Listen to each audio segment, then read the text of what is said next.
G'day legends, I hope that you're having a fantastic day. Now straight off the bat, I'm not at home. Where am I? Well, I'm in northern Israel for if there is an operation across into Lebanon and what may happen in the Middle East if that then occurs. So I'm here in case something then goes down. You may know that my trip here was shocking. They lost my bags. Everything so far has gone wrong. Now, why am I not on the other side? Why am I not in Lebanon? That may be your first question. I'm going to go over this more in a video, but I reached out to a few people wanting to go there with my military service and previously being in Israel and being a public figure and not being able to hide that I've been here and or deployed. And one Google would trip me up. I was strongly advised by people over there, do not go. It may not go well for you.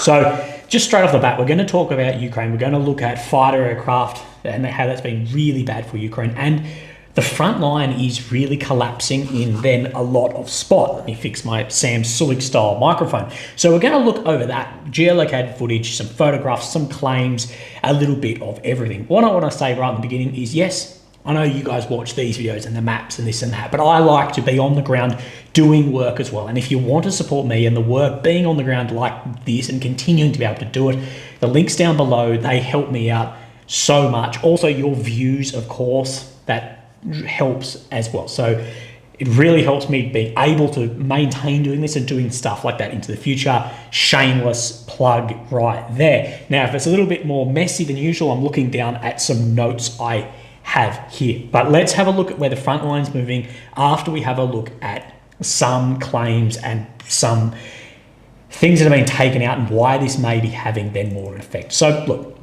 about 4 or 5 days ago, we got reports from Ukrainian accounts saying that down in Crimea, an S-500 was taken out. Of course, S-200, 300, 400, you get it. Anyway, we haven't seen any of this, but all the Ukrainian pages are sharing this. An image was shared, allegedly showing cluster munition hitting the S-500. Now, Tivaz Artillery Group has said on their thing, a cluster hit the radar of S-500. The video, as we read earlier, is available, but there is no permission to publish it. Now, why would there be no permission to publish this? Well, it could be in a few ways. One, using a new weapon system of which you don't want that is there, or a drone, you know that. But if we look at Occam's razor theory, I'd say, no matter, regardless of what that footage shows of a new weapon or new tactic being used, is not going to be as beneficial because it's going to be found out by other means as the information to release that has then been taken out, the propaganda victory there. So until we see the footage, I am questioning it. Like with everything, you should question it regardless of who's releasing it, because we know the MODs have been stuck in many them lies before. Now, many are asking where they're the F-16s are, when are they coming? And I believe Ukraine need to sort out these aircraft getting destroyed on the ground before they come in. The worst place for one of those to get destroyed for the information or everything is on the ground, although probably actually the most likely spot. Ukraine has taken out Su-57s on the ground, or one of them at least. It hasn't taken out any in the air. We're probably going to see that with advanced aircraft on the other side. But, so we had this incident with the Su-27s. Now, Su-27 was destroyed at the Minorad Air Base here. We have seen multiple successful strikes by Russia against this base. Before you can just get an idea of where this is, let's have a look then at the footage. Now, it depends who you watch and listen to on the claims. This will be on the Telegram if you'd like to watch it back. This is a few days old, but I have a few days to catch up on. We do see several aircraft sitting out in the open on the ground here, as you can see. Now, Ukraine is saying that 1 was destroyed. Russia is saying that 2 were destroyed and 4 were damaged. And as you can see, drone in the air, fighter bomber has published this, and then you can see strikes then against these aircraft. Now as well, this points out that the last place people are going to want F-16s then damaged or destroyed is on the ground. You can see then these cluster munitions being dropped in here, and then more strikes against other aircraft here. So we at least know 1 was taken out, but then multiple Su-27s, which are an advanced aircraft in Ukraine's arsenal at the moment as far as what they have currently on the ground. And then we see just today more footage too that Russia has over then this airbase near Kryvyi Rih. So you can get an idea of where this is. So just to the south of where then we were speaking. And Russia are claiming that one MiG-29 was taken out and two Su-25s then were damaged. So you can see that there is some drone protection over the top of some of these then aircraft. Now, I know people will point out straight away, are these dummies, are these decoys? Look, it's almost impossible to know, but we do know some damage is being done to these as well. Like I've said every time, the drones and Russia's ability to do this, that is the concerning part of this, not exactly what has been taken out on the ground. Because if they can start hitting these logistics better and better, it's going to cause more issues. It's going to delay those F-16s. Unless Ukraine can get on top of that, I think there's going to be a bit of a pause on those. Now, Yuri Ignat, Air Force spokesman, has confirmed some of this. It's a war, unfortunately, not without loss of technology. Attribute the gains to a bunch of boards in 227. Yes, all the time, but everything is scary.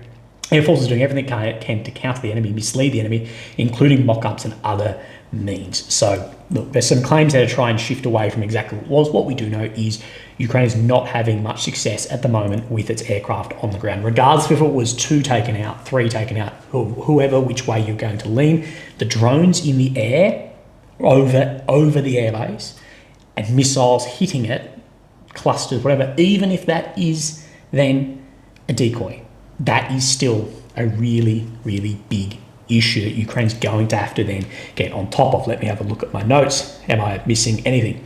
No, right.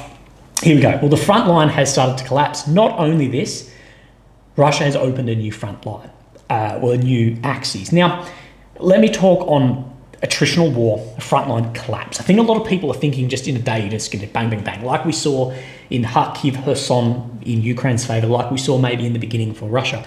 I don't believe that we will see that at any point, regardless of how defeated one or the other side may be. In the concepts, doctrines of then attritional warfare, you never want to move too fast. You can get cut off. You want to stay within that bubble of influence. So I think regardless of what the other side is doing, I think we'll only see this pushing of a few hundred meters, a few kilometers at a time to stay in that EW, to stay in that bubble of artillery, your fires, and move up. Even if they're moving rearwards faster, you just that grind forward. It's very, very difficult to counter. Now, one thing I will say in this has changed. Sweet.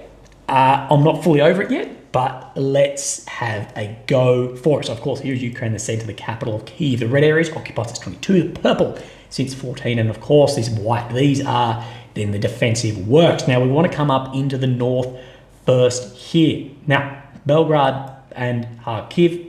Here we see the 2 crossings here, and then we actually have a third that Russia has then pushed across and opened up between the 3rd and the 4th, opening then this new front here. I don't know why they don't have this in then red check. I sometimes think is to draw eye so people don't see it as easily. I don't know, but Russia has opened a new front here. This is concerning. We also need to speak about New York, because what happened there is almost exactly of what I said then the other day. Now, this has been confirmed. Syria, situation of Kharkiv, during the last hours, the Russian army managed to capture the border locality, opening a 3rd axis, Kharkiv Oblast. The opening of this axis, in case it develops, will make distribution of Ukrainian resources even more difficult, which will have to move new units and material to contain this advance. Due to the enormous presence of defences in the Oblast and the Russian numerical inferiority there, so not as many Russians, and there is build-up of defensive works, a major advance towards the interior of Kharkiv is not expected. On the other hand, Russia will continue to open more access on the border, attempts to penetrate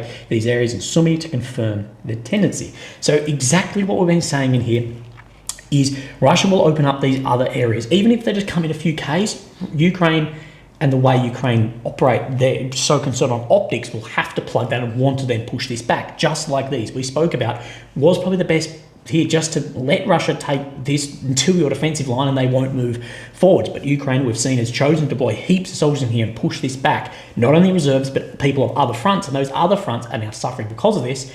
Russia with numerical advantage just overall, but not advantage in this area in numerical numbers, I believe will just open up new fronts and just draw sort of that cat and mouse game of opening areas. Now, we need to have a look at WarMapper. Now, he does these, but what I will say about WarMapper, and someone was inboxing me about this today, one of my trusted guys was saying these numbers are not right. WarMapper is so conservative towards any Russian game.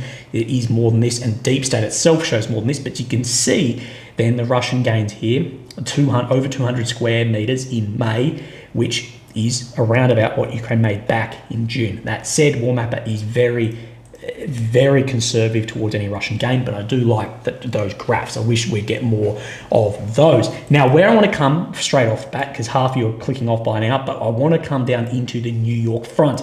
Now, I actually reviewed my video from last time, and what I said was to keep an eye here because of into Toretsk and push into New York itself. And this is exactly then what we have seen. Now, I'm going to miss some areas on this map, but we need to just go with it. So I think I last spoke to you about then the 30th. Yes, I did. You can see Osheretny down here.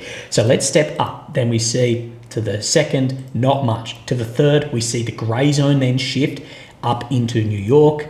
Then the 2nd map update, we'll talk about Osheretny, but we can see this movement into New York. And then by the 4th, we can see, and we'll just work off this, that Russia has come basically onto the outskirts of New York, and of course more of a push closing up into Toretsk as well. Again, once you're closing this, it's more difficult. When this was just a single spire out like this, it can get cut off, you can get overextended. But Russia has then closed this between Toretsk and Sumy, as well as up here. Why these are important? Well, you've got 2014 defensive works in here, works that now have fallen, that have been under control for now 10 years. Now, this is all backed up as well through Syriac maps. We won't go through all of this, but we'll get an idea. So this is the push up into then New York, so that northern push as well, working on this pincer just to the east of here as well. But what you can see on this is you're still looking at a change in the locality gap. So this is just talking up in this area here. Now he's showing that Russian soldiers are right up to this turn here, but there's still some level of gap here between where elements are and could get cut off. Now we come up to then the most recent, and he is saying, Surik today, Russian army continue advancing inside Pevcheny, taking control over the houses of this neighborhood and the high buildings of the central micro district. So confirming this same advancement here, closing this up. Now, overall, this looks very similar, but doesn't show the amount of push into Pevcheny here. This is becoming an issue, and we said this the other day. These pincers, these closing up on this front line, of course, between Bakhmut and Avdiivka. And what I believe Russia's doing, I don't know where their main effort actually is. I think their main effort is Osheretny, because they want to cut off this road that runs into Konstantinivka to then inhibit supplies all the way down into these areas, as well as into Bakhmut. I think that is their main front. But you're doing what attritional warfare doctrine would be, especially if you've got numerical advantage. Many front lines, you open on many front lines, keep the enemy on their toes, running around trying to plug holes, and you just grind forward. That is what the doctrine, as far as my experience, then says. So that New York, that is very interesting. This is what Syriac says. The breach of Ukrainian defenses at New York reflect the harsh reality of Ukrainian forces at the front. The front is not continuous due to the lack of troops that is already beginning to show. The opening of the northern front has diverted the units that the Ukrainian army needed to maintain the 2014 defensive system. Sorry. The Russian forces have taken advantage of this deficiency to reactivate these axes and penetrate the urban agglomerations west of Gorlivka. Russian troops will continue to press from these axes simultaneously with the Chasiv Yar and Pokrovsk axes to create a new cauldron that will eventually lead to the Battle of Konstantinivka. So Syriac there talking about this Battle of Konstantinivka. Of course, this leads into Kramatorsk and the Donbass, areas of which Russia ultimately, in their sort of overall order of this war, will then want to get. Now, I'm going to be a little bit all over the map, but let's just push while we're in this area. We'll come just to the north, and then Chasiv Yar, Bakhmut, Kishlivka. We'll look at some footage in here too. Now, this has changed dramatically because we have seen a Ukrainian withdrawal, Russian advancement in here. Now, what we can see, we're looking at the micro district here for Chasiv Yar. So to the second, we see the grey zone, then to the third, and then to the fourth. So let's click that one there. You can see this close up right up to where the reservoir runs through here, and Russia has got this area. Now, we know this area, it's been grey for a long time in here, but this is interesting to see as this has closed up. And the first areas of Chasiv Yar, this first micro district has come completely then under Russian control. Now, let's look at this. We'll talk about and have a look at some footage here too. So this is showing just to the north of here, where Russia has got control in here. Similar-ish, but slightly different. This is showing more near Borodnivka as well, is being closed up, but overall the map is showing fairly similar. You can see where the train line runs, so he's saying this grey zone here is red, and then as well just then to then the north of here as well, he's saying that there is more Russian control pushing out to, let's read what he said. Chasiv Yar, Russian army intensified its attacks in Sloviansk direction towards Horovka, where the troops seized several fortifications. So heading out into Horovka here, and of course on the way trying to get to Kramatorsk and to get the heights in here. As we know in this area, the hills get less and less the further west you push. So the advantage is where Ukraine had when Bakhmut was still under their control, because they could have all their guns in defilade positions.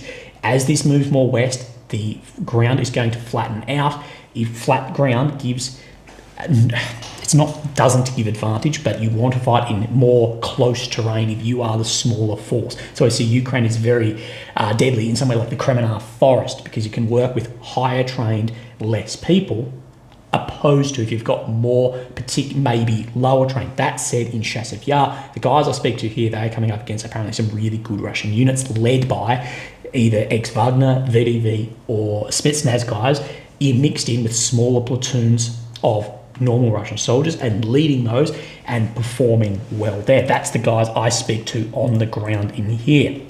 Let's have a look at then a geolocation in then this micro district just down to the southern side here, and then we see a video here of Russia then raising their flag in these destroyed buildings here, but have captured areas there. A hell of a lot of fighting. Now ultimately this is the last map we get, and that this area down to the south has closed up as well. Now this is showing fairly similar, but just a further close up down into where these tree lines are.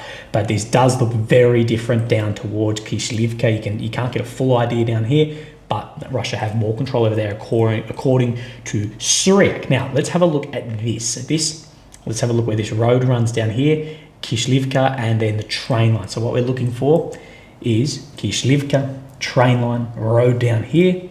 So right on about where my cursor is there. That's where we get this then geolocation here by Ija Shahid, and then we get that the Ukrainian 93rd Brigade, I can't share this video, but are storming Russian positions here. Now, when I say Russian positions here, that should then be at least red. If you've got a position that is red, if you're just presence of troops, grey. But that it may be red down into here. Suryak is saying that it's more, he's suggesting it's more something like this in this area. Of course, that puts a lot of pressure down to the south of here in the areas we then just spoke about. Now let's just come down to the south of here. So we've done Bakhmut, we've done Toretsk, New York.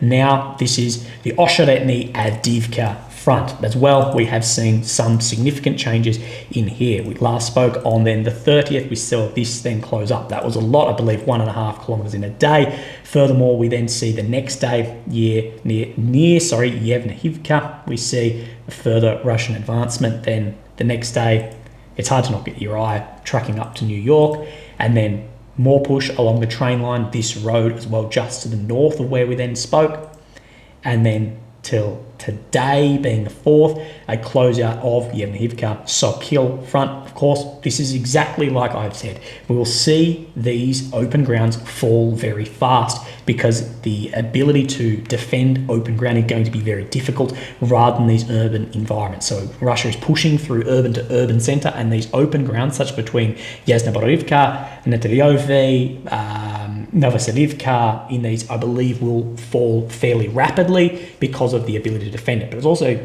very hard for Russia to push through there if it was to be defended. It's open ground. But you don't want to be defending open ground if you're fighting against a numerically superior enemy with more artillery. So this is what we're seeing on the ground maintained here. And like I've spoken about, I believe Russia want to influence Pokrovsk. This is their main influence. Now, because so much of this is coming down into areas like New York. Actually, let me zoom out because this gives you a better idea. So what Russia really want is eventually Konstantinivka in front. What they want in short term is Pokrovsk. They want to then influence the supply lines and roads that run into Konstantinivka and then down to New York. Now, these roads aren't great. I can't see them from here, but there is a road just out intersection that I believe Russia will want to have effect on the supply of this. It's going to take longer, needs to go a different way. This will also affect then Chassiv Yar. That is short-term what they want as well. The further they push out on these fronts, the further in they can then bring things like Su-34. They can bring their artillery pieces up. And the further and further they push in to here, the further and further, closer and closer, then their artillery and FABs will be able to hit Pokrovsk itself. Now, FABs definitely can hit Pokrovsk, but their artillery is probably still out of range, or at least some of it will be out of range. I believe they want to push that forward, put this under fire, and it creates a lot more issues in here for then Ukraine. So let's just have a quick look, and I'm not going to go through all these updates, but we'll look through Syriac. So this is down at these two then reservoirs here. Like we have said, that this will start closing up. Now, Syriac is showing that both to the south and the north here. Now, this is, if you've seen my video and Mr. Combat Veteran, where he said the Russians will get stuck in here, I said I believe that it could actually be the opposite, that if Russia can close off this, and obviously has closed off this, the Ukrainians may have one way out of here, could cause a huge issue. This is looking like what is at least occurring on this map, or has occurred, being, if you look at the Syriac, that is then a further problem. We have then the next update here, and it's showing then Russia pushing into here. Similarly to what I'd said, open ground, Ukraine will have to pull out of there if they're getting pinched down in here. Now, we start moving north just a little bit. I'm going to flow through these because then the deep state map showed this. This was the first movement. Then we saw then further push. This is this movement down in here. But see here, this advancement pushing for this intersection that I believe that Russia are moving for.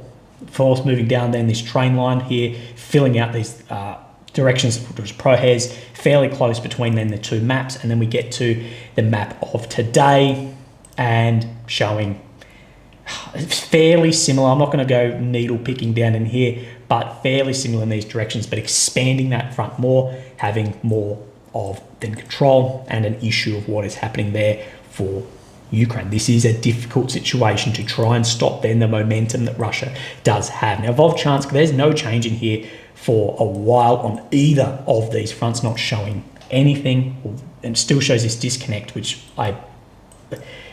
there may be some level of control disconnect, but there could not be any logistical supply to there. After a few days, they would have got rolled, and it's now been a few weeks. But Syriac has one update then on this western push here. Kharkiv axis, during the last 5 days, Russian army managed to re-establish defense line of Holoboki and shelled heavily the Ukrainian army trenches. So saying that Russia has at least started to move maybe back in here and pushing. So you can see this is where this road turns out, talking just up in here.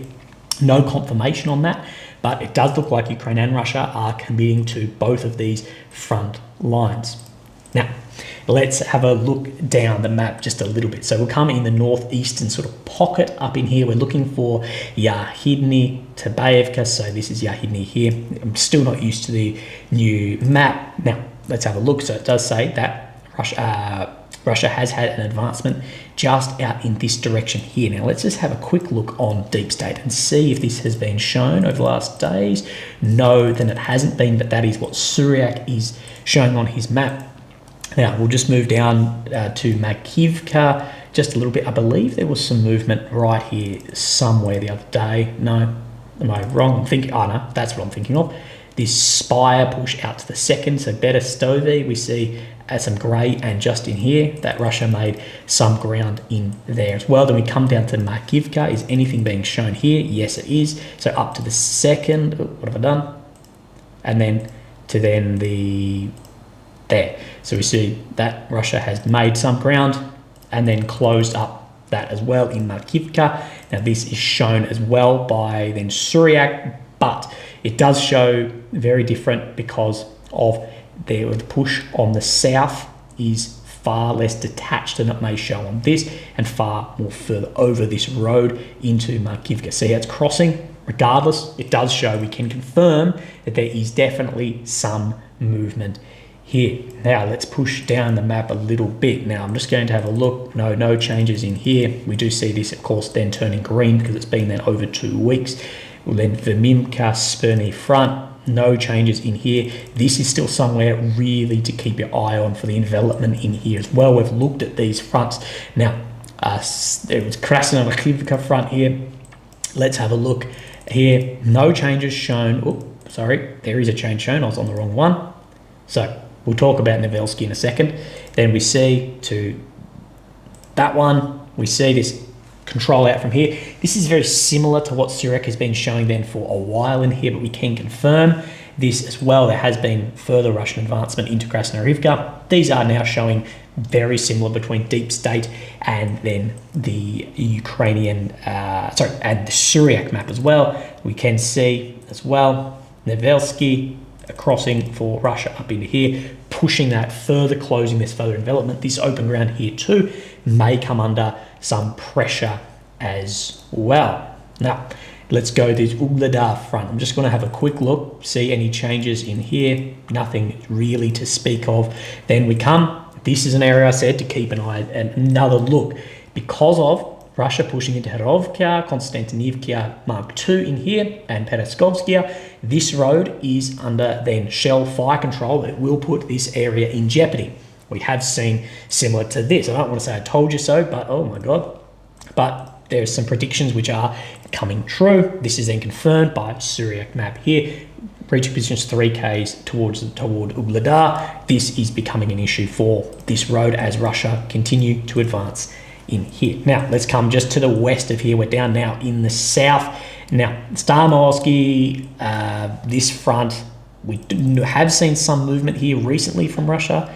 Not too much in the past few days, although Surak does say differently to this. So let's have a look at what he is shown. So Staromorsky, that's where this road that turns out to the left here. This is where, oh, sorry, this is the road.